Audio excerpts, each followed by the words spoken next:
गोविंद बोलो हरि गोपाल बोलो, राधा रमन हरि गोविंद बोलो। श्री कृष्ण श्री हरिवंश पुराण के हरिवंश पर्व का आज हम 48वां अध्याय का अध्ययन करेंगे, वर्णन करेंगे, श्रवण करेंगे, जिसमें जो कालनेमी और देवताओं के युद्ध का वर्णन हमने इसके पहले अध्याय में देखा था, उसी का आगे का वर्णन हम देखेंगे। कालनेमी और भगवान विष्णु का संवाद, श्री विष्णु जी द्वारा कालनेमी का वध तथा देवताओं को आश्वासन देकर ब्रह्मलोक को प्रस्थान, यह हम इसका अध्ययन मनन करेंगे, श्रवण करेंगे।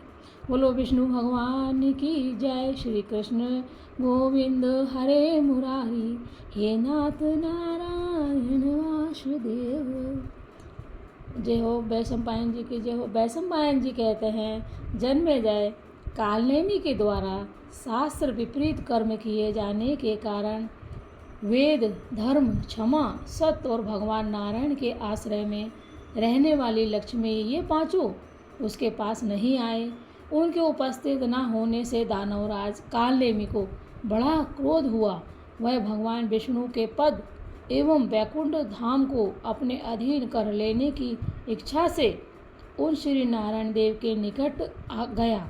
उसने देखा शंख, चक्र और गदा धारण करने वाले भगवान नारायण गरुड़ की पीठ पर विराजमान है और दानवों का विनाश करने के लिए अपनी कल्याणमयी कोमोद की गदा को घुमा रहे हैं। उनके श्री अंगों की कांति सजल जलधर के समान श्याम है। उन पर विद्युत की सी दीप्ति से दमकता हुआ रेशमी पीतांबर शोभा पा रहा है। कितने अद्भुत लग रहे हैं वे भगवान विष्णु, जिन कश्यप कुमार आकाशचारी गरुड़ पर आरूढ़ हैं। उनके दोनों पंख सुवर्ण के समान सुशोभित होते हैं। गरुड़ भगवान की जय हो। और मस्तक पर शिखा शोभा दे रही है, जिन्हें कोई भी क्षोभ में नहीं डाल सकता। उन भगवान विष्णु जी को दैत्यों के विनाश के लिए रण क्षेत्र में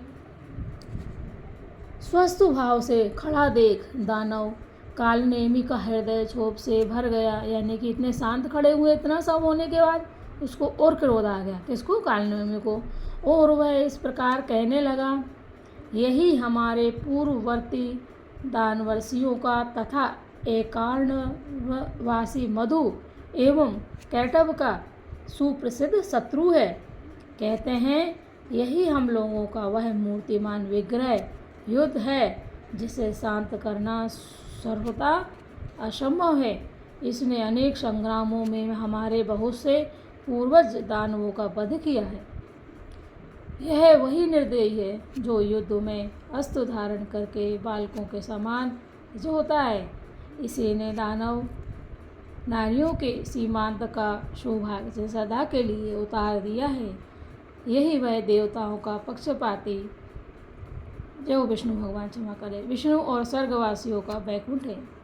तो दैत्य कुछ भी बोलते हैं, यही जल में रहने वाले सर्पों का अनंत और स्वयंभू ब्रह्मा का भी ब्रह्मा है। यही वह देवताओं का रक्षक है, जो सदा हमारा अप्रिय करने में ही लगा रहता है।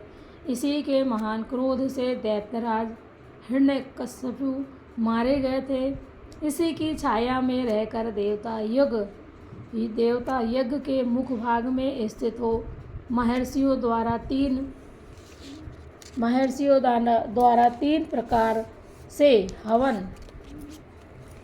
प्रकार से हवन करके अर्पित किए गए हाविष्य का उपभोग करते हैं।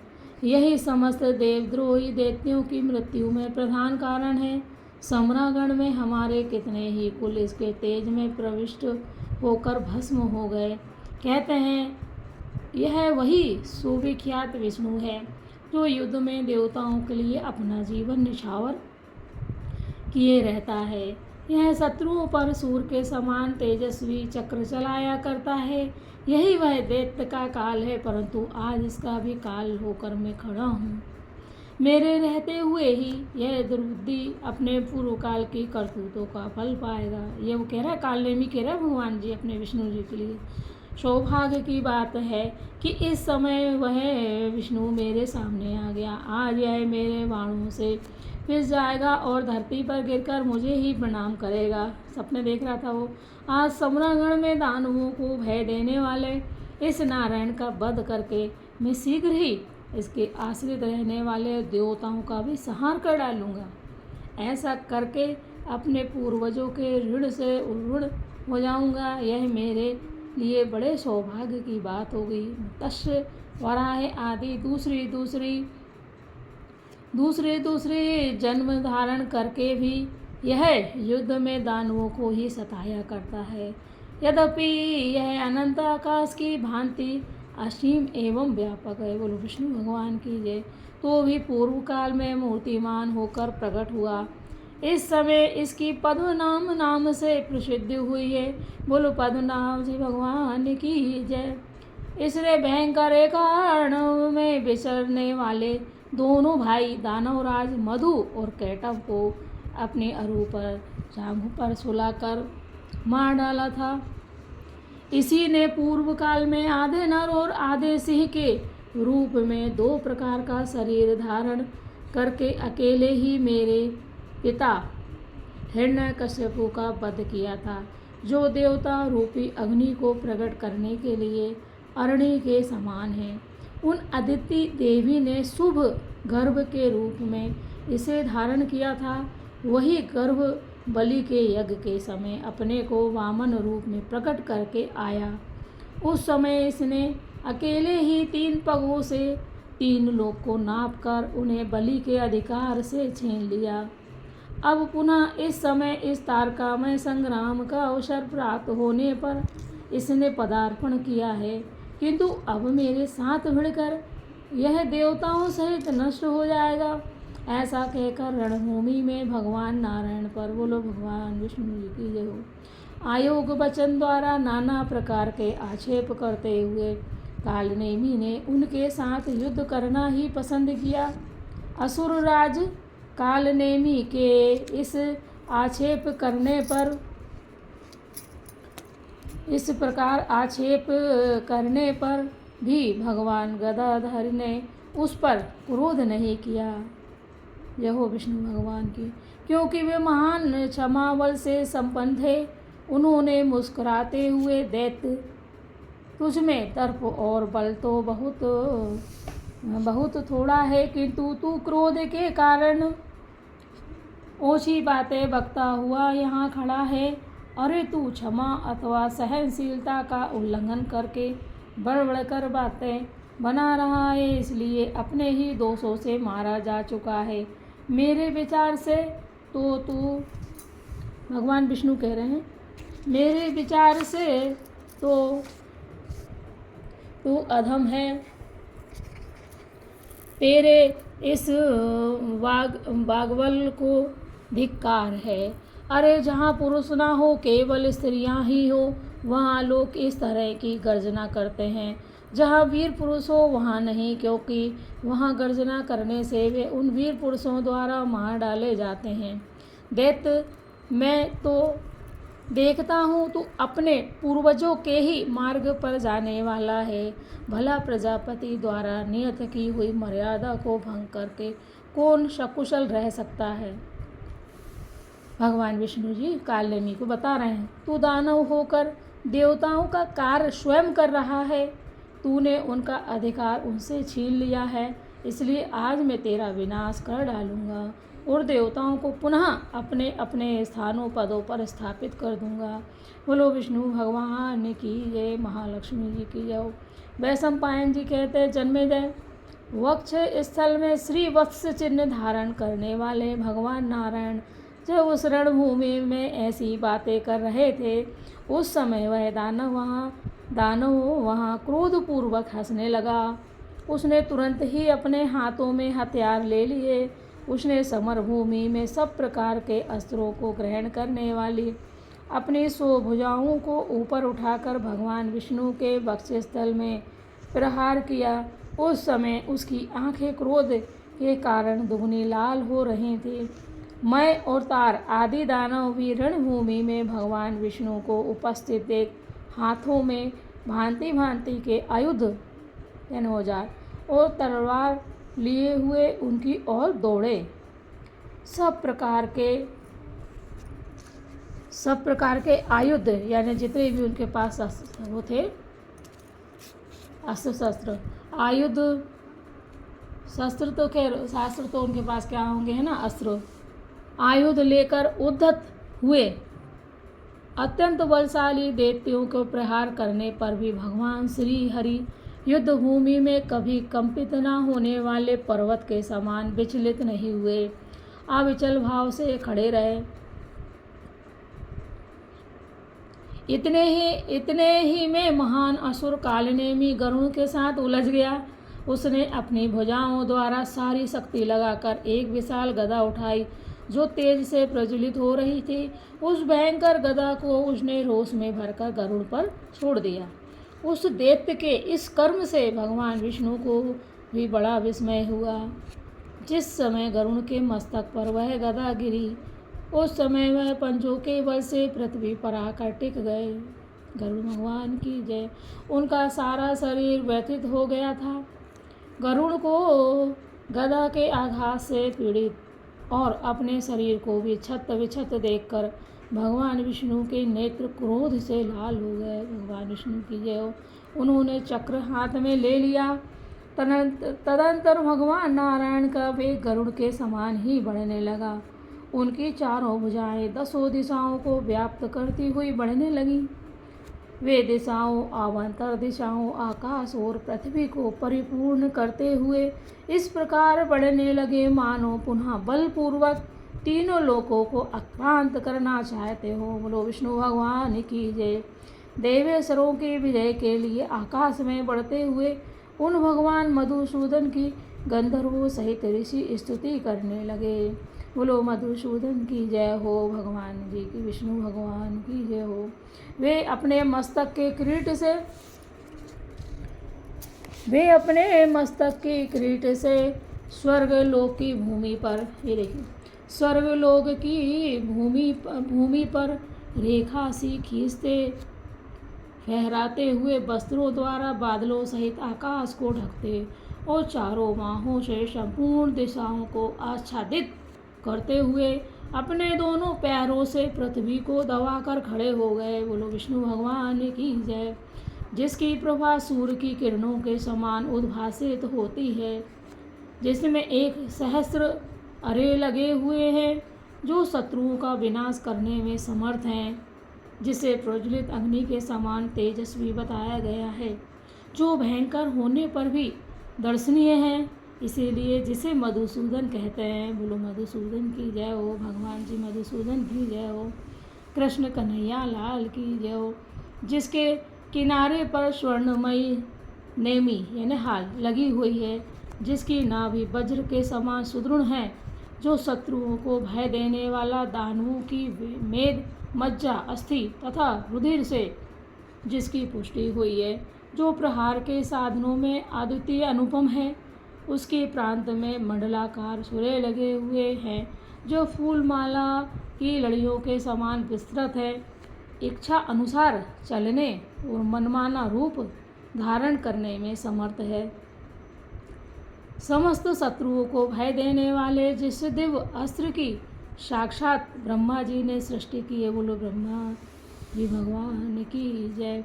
अत्याचारी असुरों के प्रति महर्षियों के मन में जो रोष होते हैं, उनसे जो सदा अभिष्ट रहता है, युद्ध के अवसरों पे जो दर्प से भरा होता है यानी अहंकार से भरा होता है, जिसके प्रहार से चराचर प्राणियों सहित तीनों लोक मोह में पड़ जाते हैं, जिसके प्रहार से चराचर प्राणियों सहित तीनों लोक मोह में पड़ जाते हैं, और महासमर में जिसके प्रभाव से मांसभक्षी प्राणियों को तृप्ति प्राप्त होते हैं, उस अनुपम कर्म करने वाले शूरतुल तेजस्वी चक्र को हाथ में उठाकर भगवान गदाधर सम्रांगण में क्रोध से उद्दीप्त उठे। लक्ष्मी जी को वक्षस्थल में धारण करने वाले श्री हरि ने समर भूमि में अपने तेज से दानवों के तेज का अपहरण करके उस चक्र से काल नेमी की भुजाओं को काट डाला। बोलो विष्णु भगवान की जय। साथ ही जिनके अट्टहास करने पर अग्निचूर्ण प्रकट होते थे उस दैत्य के उन 100 भयंकर मुखों को भी भगवान विष्णु ने उस चक्र के द्वारा बलपूर्वक मत डाला। भुजाओं और मस्तकों के कट जाने पर भी वह दानव कंपित नहीं हुआ। उसका धड़ युद्ध स्थल में शाखा रहित वृक्ष के समान खड़ा रहा। तब महापक्षी गरुड़ ने अपने पंख फैलाकर वायु के समान वेग प्रकट करके कालनेमी को अपनी छाती के धक्के से गिरा दिया। उसका वह मस्तक और भुजाओं रहित शरीर स्वर्गलोक को त्याग कर आकाश से चक्कर काटता हुआ और भूतल को क्षुब्ध करता हुआ पृथ्वी पर गिर पड़ा। उस दैत्य के धराशायी होने पर ऋषियों सहित संपूर्ण देवता साधु साधु कहते हुए वहां आए और भगवान विष्णु जी की पूजा एवं प्रशंसा करने लगे। बोलो विष्णु भगवान की जय। उसके सिवा जो दूसरे दुष्ट पराक्रमी दैत्य थे वे सब भगवान विष्णु की भुजाओं से अवरुद्ध होकर रणभूमि में हिल डुल भी ना सके। भगवान ने किन्हीं के केस पकड़कर उन्हें टांग लिया, किन्हीं के गले दबा दिए, किन्हीं के मुंह और कुछ दैत्यों की कमर पकड़कर तोड़ डाली। वे दैत्य गदा और चक्र के तेज से दग्ध हो अपने धैर्य और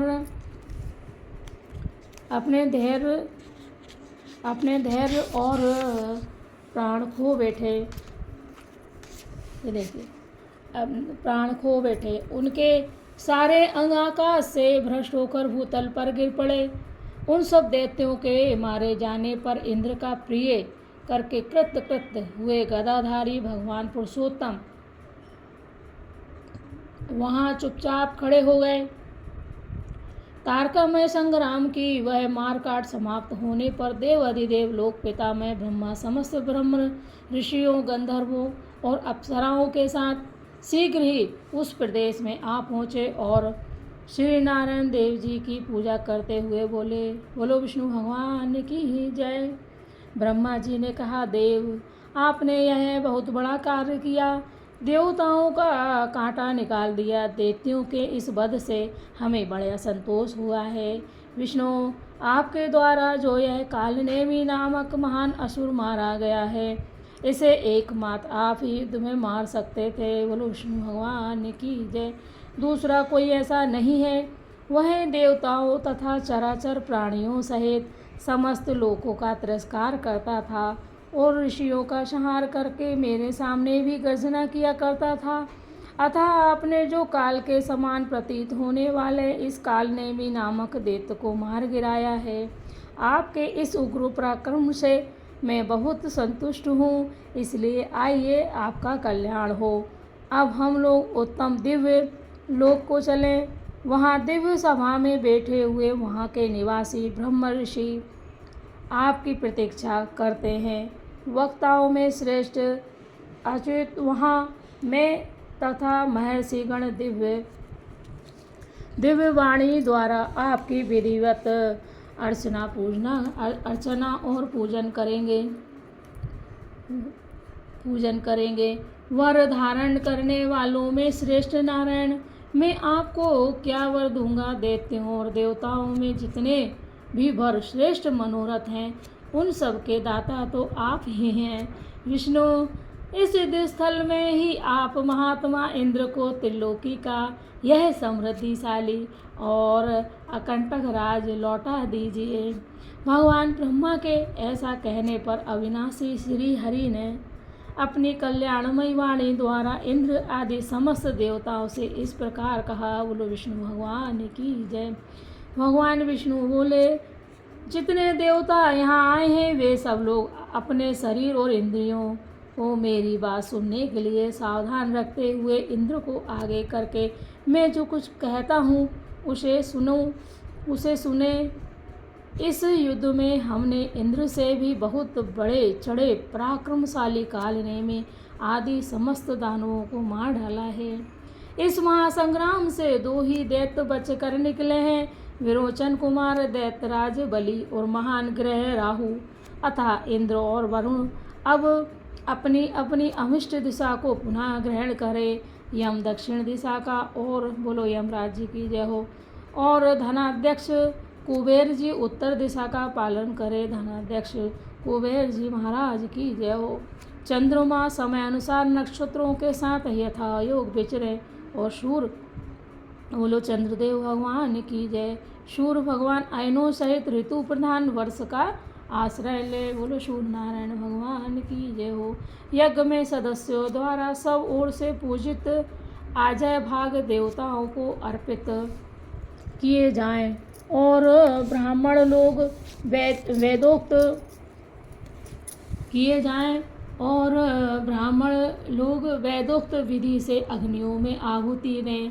अब पुनः पहले की ही भांति बलि और होम कर के द्वारा देवताओं को, स्वाध्याय के द्वारा महर्षियों को, तथा श्राद्ध कर्म के संपादन से पितरों को, बोलो पितृदेव भगवान की जय हो, ऋषि मुनि की जय हो, पितरों को संतुष्ट किया जाए और वे पूर्णतः तृप्त हों। वायुदेव अपने मार्ग पर रहकर विचरण करें।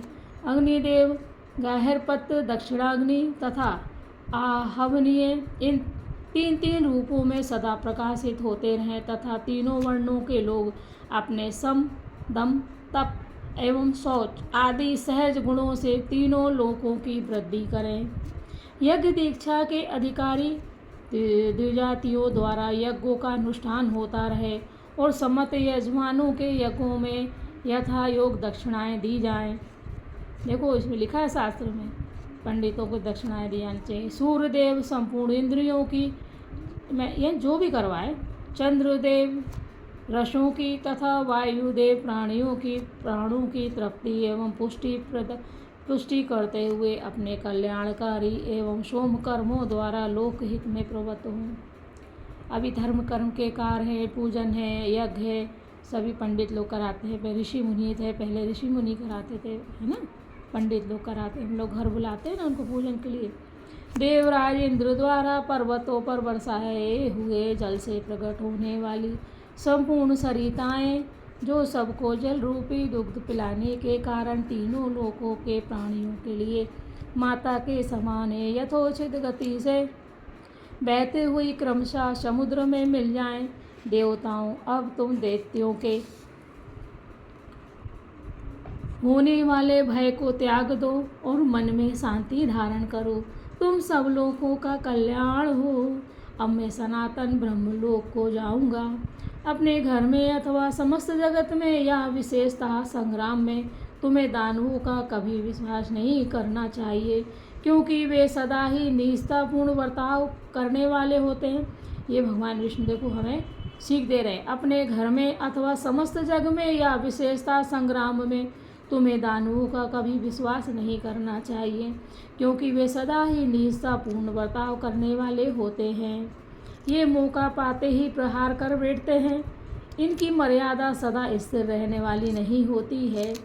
तुम लोग सौम्य और सरल स्वभाव के हो, अतः तुम्हारी बुद्धि सरलता पूर्वक बर्ताव में लगती है। देवताओं, तुम्हारे प्रति दुर्भाव रखकर अनुचित बर्ताव करने वाले दुरात्मा दैत्यों को मैं अवश्य ही मोह में डाल दूंगा। जब दानवों की ओर से तुम लोगों का दुर्वार भय प्राप्त होगा, तब शीघ्र ही आकर मैं तुम्हें उनकी ओर से निर्भय कर दूंगा। वैशंपायन जी कहते हैं, जन्मेजय, देवताओं से ऐसा कहकर महायशस्वी तथा सत्य पराक्रमी भगवान विष्णु ब्रह्मा जी के साथ ब्रह्मलोक को चले गए। राजन, तुमने मुझसे जो बात पूछी थी उसका उत्तर मैंने दे दिया है। तारकामय संग्राम के अवसर पर दानवों और भगवान विष्णु के बीच में यही आश्चर्यजनक घटना घटित हुई थी। इस प्रकार से श्री महाभारत खिलवाड़ हरिवंश के अंतर्गत हरिवंश पर्व में काल नेमी का वध, इसमें ये वाले जो अपन ने अभी पढ़ा है इसमें वध विषयक 48वां अध्याय पूरा हुआ। बोलो विष्णु भगवान की जय, ब्रह्मा जी की जय हो, ब्रह्मा विष्णु महेश जी की जय हो। काल नेमी का वध हो चुका है। अब हम आगे के अध्याय में आगे का क्रम पढ़ेंगे, आगे का विषय पढ़ेंगे। आप सभी की मनोकामनाएं पूर्ण हो। मेरा उद्देश्य इस श्री हरिवंश पुराण को पढ़ने का, समझने का जो भी मैंने साहस या किया है भगवान की कृपा से वो इसलिए किया है कि आप जो भी सुन रहे हैं, वो घर में जो बुजुर्ग लोग बैठे हुए हैं, जो बाहर नहीं जा सकते हैं, जो सुन नहीं पाते हैं, जो भी है जैसा भी, तो उन्हें आप उपलब्ध कराएं, टीवी पे लगाएं, आप मोबाइल में उन्हें लगा कर दें कि वो सुने। आप सभी को बहुत बहुत धन्यवाद। जय श्री कृष्ण। श्री कृष्ण गोविंद हरे मुरारी, हे नाथ नारायण वासुदेवा, हे नाथ नारायण वासुदेव। संतान गोपाल मंत्र। ओम देवकी सुत गोविंद वासुदेव जगतपते, देहि मे तन्यम कृष्ण त्वामहे शरणं गता। हे कृष्ण, हे विष्णु भगवान, हम आपकी शरण में हैं, सभी का मनोरथ सिद्ध करें। जय श्री कृष्ण।